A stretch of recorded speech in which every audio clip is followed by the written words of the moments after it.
नमस्कार दोस्तों, देव दर्शन सीरीज़ की हमारी अगली कहानी है माँ गंगा। आज की कहानी पसंद आती है तो please like and subscribe my channel और अपने दोस्तों के साथ शेयर ज़रूर करिएगा। कहानी कुछ ऐसी है।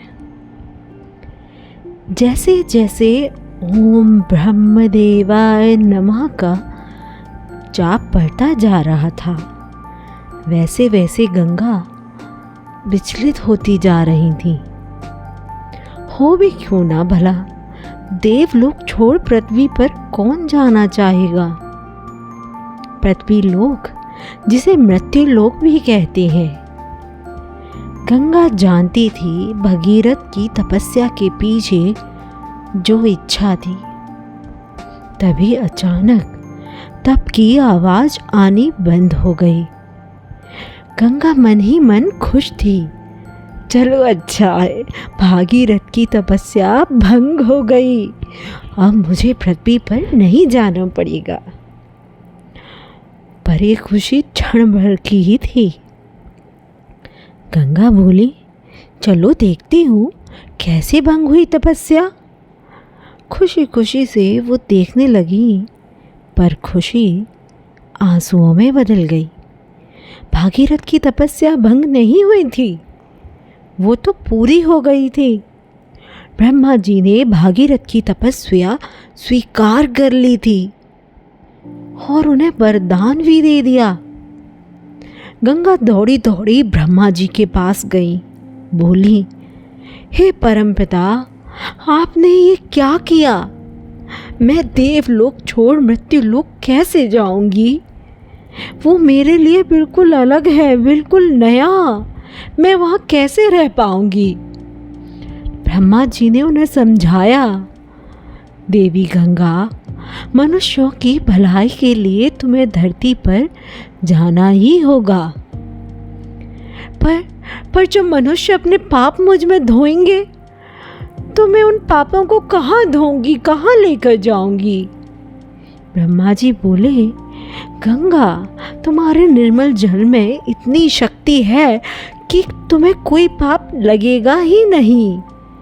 और जब भगवत भक्त और संत जन तुम्हारे जल में हृदय में भगवान को रख स्नान करेंगे तो तुम्हारे सभी पाप नष्ट हो जाएंगे। गंगा समझ गई थी कि अब ब्रह्मदेव को समझाने से कोई फायदा नहीं है। वो बोली बहुत अहंकार में, अच्छा, पर पृथ्वी मेरे वेग को संभाल नहीं पाएगी। उनकी बातों में अहंकार साफ दिखाई दे रहा था।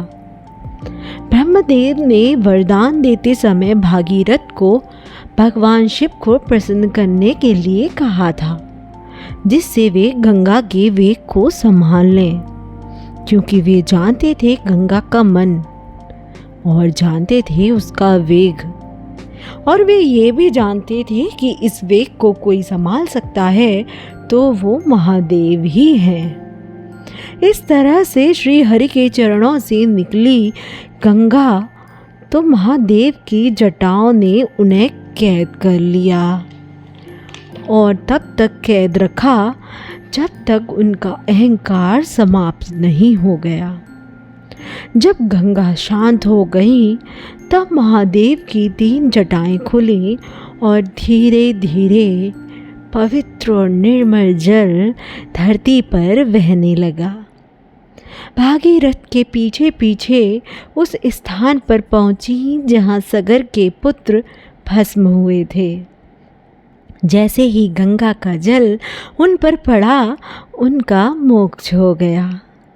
जहाँ जहाँ से गंगा गुजर रही थी, वहाँ वहाँ लोग उनके नाम के जयकारे लगाने लगे, उनकी आरती करने लगे। गंगा माता की जय, गंगा माता की जय। पृथ्वीवासियों का प्यार, स्वागत, सत्कार देख गंगा को बहुत खुशी हुई।